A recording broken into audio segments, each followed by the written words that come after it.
Hi, everyone. I am Tori Dunnan. School, as everyone knows, parents know, it is just days away. Lots of parents have questions, and we're going to try to get those questions answered about COVID and everything related. We have Dr. Candice Jones with us. She's a pediatrician here in Florida. She's with the American Academy of Pediatrics. Thanks so much for taking time out of your busy schedule to join us. Thank you so much for having me today. All right, so we're just going to get going on these questions, and we obviously want people to chime in, ask questions that are relevant about the start of school and COVID protocols and the likes. Dr. Jones, I'm just going to open it up and talk a little bit about what's top of mind for all parents in the state of Florida. School is days away. Kids are going back. Some have had the ability to get vaccinated, some have not. What is your message for families? What are the safe steps to be taking right now? Yes, that's what we all need to be thinking about. I'm a parent as well here in Florida. I have 2 children, an adolescent and a preschooler. And so I am with you, I would say. These are worrisome times, but we can do our best to make sure our children are safe as possible going back to school. We know that school is important and it is essential. And so let's move forward and come up with a safety plan for our kids. So our recommendation is to make sure that if your child is 12 and up, that they receive the COVID vaccine. And in addition to that, whether they can get the vaccine or not, that they are going to school wearing a mask to protect themselves, others, and to reduce the spread of this virus and this Delta variant in the community. So a combination of wearing your mask and getting vaccinated if you're eligible, and in addition, making sure they're ready to wash their hands, use their hand sanitizer, distance as needed in the classroom. All of the safety measures need to be observed, and parents being involved in making sure the schools are using all of those layers of protection as well. So obviously, as you know, working as a pediatrician in Florida, the school districts are sort of, coming up with what these protocols are really day by day. The latest here in our county, in Palm Beach County, is the school district has come out and said masks are no longer optional, but strongly encouraged is the new wording they're using. Obviously, that is not a mask mandate. What's your message for parents sending their kids back into school? My message is, you know what, we cannot control what the school districts do. We cannot control what our government, local or state or federal is doing, but we do have the power as parents to do what we can and to do our part. And so again, make sure you talk to your children and continue to model and teach your children how to be safe and set the expectation that you want them to do that at school. Wear their mask, use their hand sanitizer, distance, all of those things to make sure they do what they can to reduce the spread of this virus, protect themselves and others. And so I think that it's very important that we do our part with our kids. Also, you can advocate for your kids with teachers and with the school as much as possible. Chat with the teacher and say, hey, we believe in the science. We believe that masks are effective in reducing the spread of this virus. So please, can you help me and support my child in wearing their mask and being safe? And so that's something that you can let teachers and principals and everyone know, coaches that works with your child, that this is something that they can help you with and that you expect.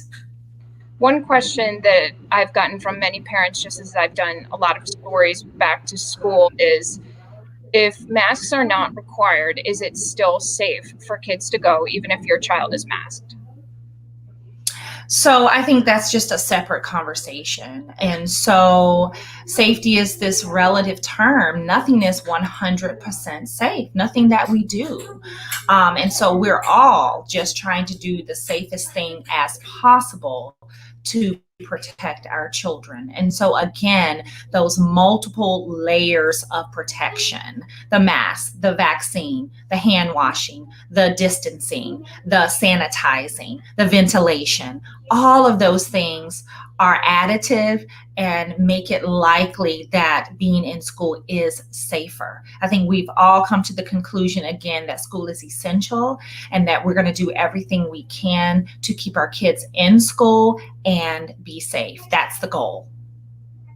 Can you talk a little bit about the Delta variant and what you're seeing in the pediatric population, those you serve in Florida and just sort of statewide?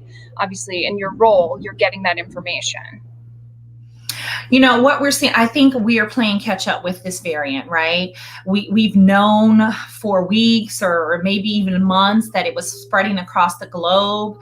The writing was on the wall that it was coming our way. But I'm disappointed that we continue not to make adjustments to head some of this stuff off. However, Mother Nature is ahead of us. We've been playing catch up from the beginning.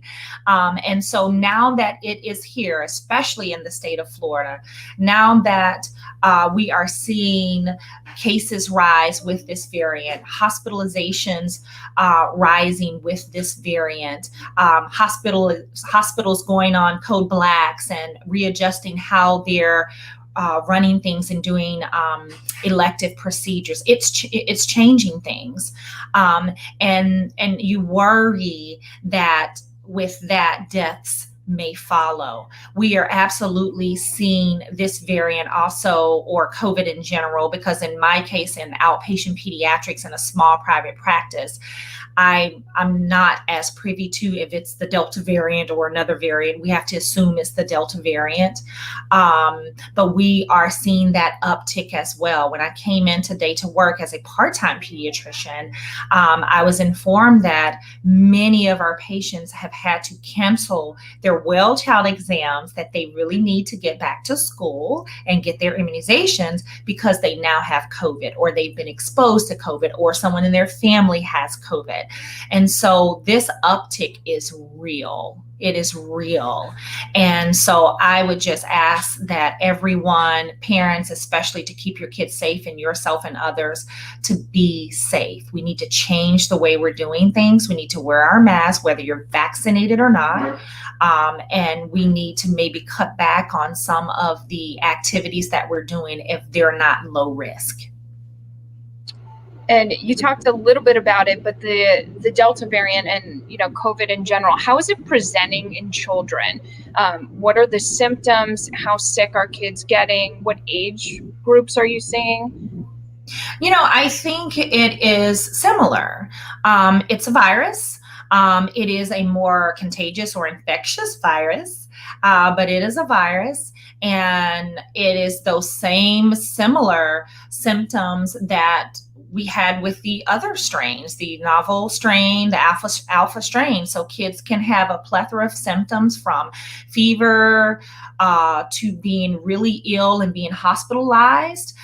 With that point, we are seeing an uptick of hospitalizations in children's hospitals with COVID, with this strain.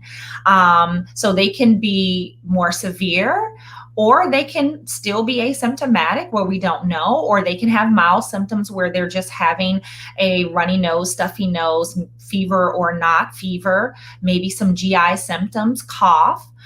So it's all over the place. And I think it speaks to the unpredictability of COVID-19 in anyone, including children, that you don't know if you're going to be asymptomatic or have a mild infection, or if you're going to end up being in a hospital. And that goes for children as well. Now, we know that children have done well. When they get this virus, they still seem to do well. But there are children who are hospitalized, who are very ill, and there have been deaths. And so it is unpredictable. You do not know if your child is going to be the one who does well, or if your child is going to be the one who is very sick. And so that's why we need to do everything we can to protect ourselves and others. Right, some of the questions I'm just going to kind of look through that are being asked right now. Someone said, what is going to happen this year if someone tests positive in a classroom? That's a great question. And I would look at your school district's plan.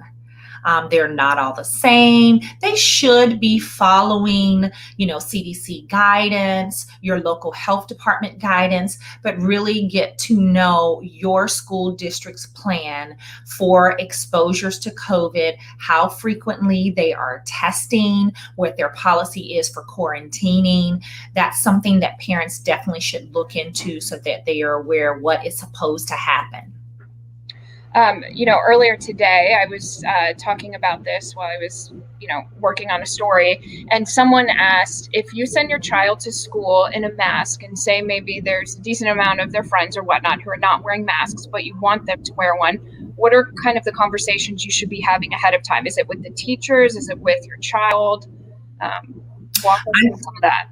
Yes, I think all of the above. And that is a great question, because this is the thing that parents are grappling with. I too am getting those questions through my social media accounts and through friends and family members reaching out, just asking, what can I do to keep my child safe? What should I do to send that strong message that I want my child to be in a mask? And even myself, I had my child set for one school. And when I talk through with the variant increasing, this being very recent in the last few weeks, circling back to them and asking them, okay, are you changing anything? Are you doing something extra? What have you added in to be more protective? And at that time they were not, and I just didn't feel like it was a safe enough environment for my daughter. And so I changed her to another school that was being more safe, where their teachers are all vaccinated, where all the adults are wearing masks, where the elementary kids, there is a mask mandate. It's a private school, so they are making the elementary kids wear masks. In my child's preschool class, they are breaking the classes up into more classes. So there will just be 7 kids in our class, and they're going to pod, where each class just stays with those kids and they're not mixing. So they're really thinking it through and trying to be safe. And I'm glad that they're not under the guidance where they can be controlled in that sense, where they can't do what they feel is right for their school community. And so absolutely, parents are facing these real life decisions as to, how do I navigate this? And so definitely talk to your child's teacher, talk to the principal, advocate on whatever level you feel like you need to, in a professional way, to fight for the safety of your child. If you feel that they need to be in mask, if you feel that they, whatever they need to do in the classroom to set up a more safe environment. From guidance with the American Academy of Pediatrics, we know that layers of protection is what we should be the goal to keep schools safe. Again, having kids in well-ventilated areas as much as possible, spacing them out as much as possible, having regular sanitation of stations, not, like swapping materials. The more people that are vaccinated, that are eligible, is going to make for a safer environment. The more people that wear masks, is going to make for a safer environment. And so looking for all those layers and asking those questions and advocating for that to happen is key. That's what parents should be doing. All right, there's a question here, Dr. Jones. It says, if my child wears a mask, but there is no mandate, and his classmates don't all wear a mask, how at risk is he in his classroom all day? Also, lunch in a large cafeteria for 30 minutes, all unmasked eating. There are risks. As we said, nothing is 100%. And when you remove your mask, the risks go up, as we know. And so I would hope that when kids are in the lunchroom, there's things school could possibly do, keeping those numbers down in the lunchroom, staggering lunchtime, maybe spacing the kids out enough where they're, have an ample space to be protective. And it is a short period of time. If that space is well ventilated, maybe opening doors in the cafeteria, switching to a larger space for lunch, going outdoors for lunch. There are so many things that can be done in an environment to make it safer. And so that's something that parents can look into, because certainly your child needs to eat to be able to get through the day and think and learn learn, and they will need to remove their mask to do that. But just equip them to know, space out when you're ready to eat, take your mask off, but space out as much as you can. If you have the option to eat outside, try to do that as well. So we just have to tweak the environment that our child is in as much as we possibly can to be safe. Someone asked about face clear screens. I think that's face shields versus masks. Kids don't mind those as much. Are they as safe, essentially?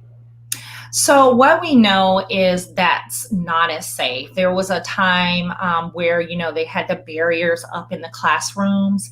And then when the studies or the research was done, they weren't found to be significantly effective. And so those have been removed from most classrooms. And so the face shield, although may have, in my opinion, a little protection because it's in your face. If you're spewing out any type of secretions or any secretions are coming right at you, obviously it may block some of that, but there's a whole lot of space around it, above it, under it, where air can get in. So I don't believe, in my opinion, that they are very effective. Definitely not as effective as the recommended mask that we should be wearing.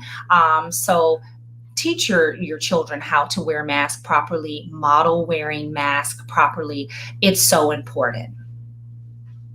We've also talked a little bit about vaccines and when they might be available for younger children. Do you have any insight on that as far as when this might be available to the younger population of elementary students?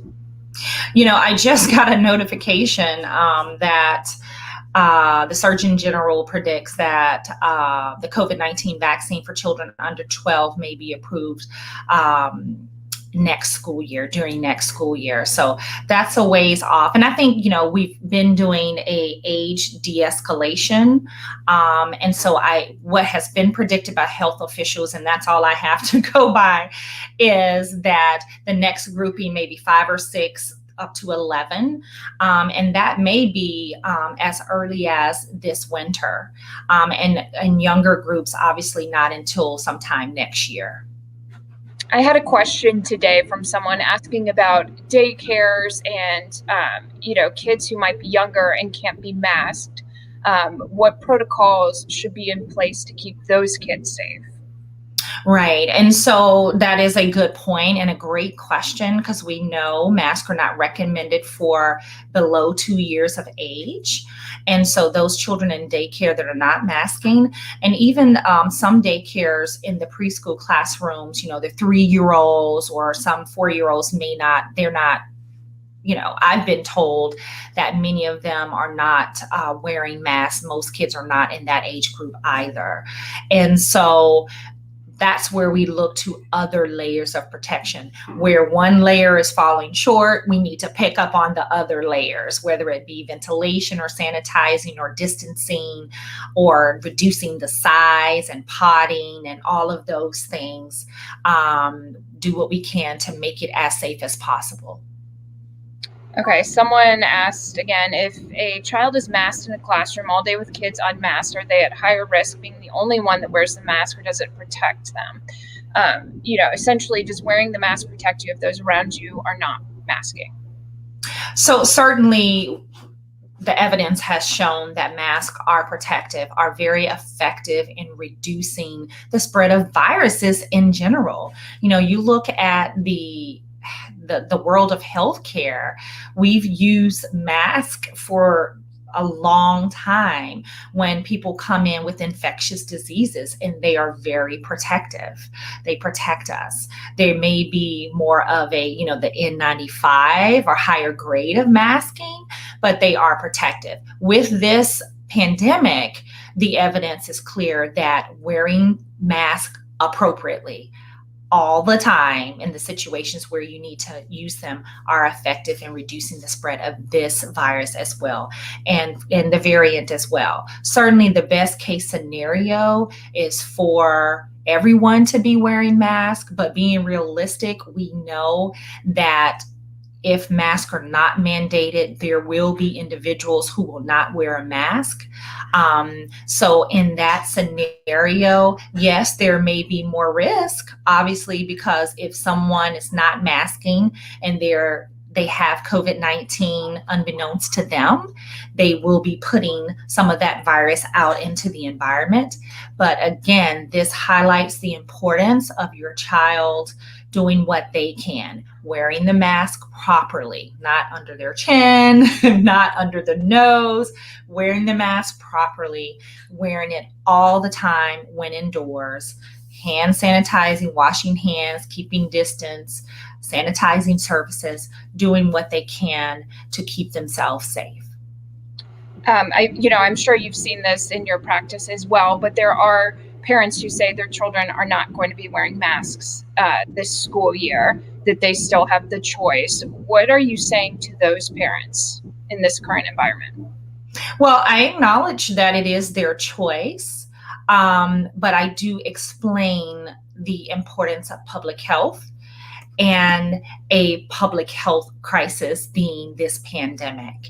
And I try to educate them that this is not a time for personal freedom. It's not about me, but about we. And we have to do all that we can to protect ourselves, but also protect others. We have to remember that there are children and other individuals that cannot be vaccinated.